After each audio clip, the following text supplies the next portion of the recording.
Yung nangyari sa calamity. Taal. Yeah. Tama ba? Hindi lang Taal, pati ibang calamities.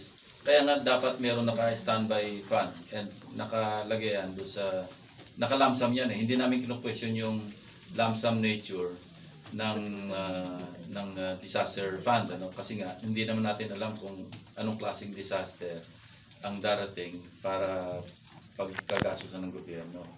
So yun. Anong kulang? I mean, ano yung nagiging parang based sa Well, observation nyo? There's also a lot to be desired pagdating sa paggastos ng calamity fund dahil may mga overpricing din eh.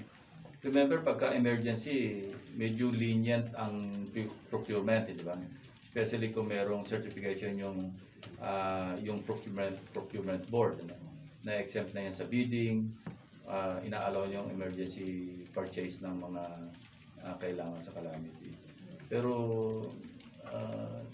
lagi na lang naririnig din tayong overpricing, tapos ghost deliveries.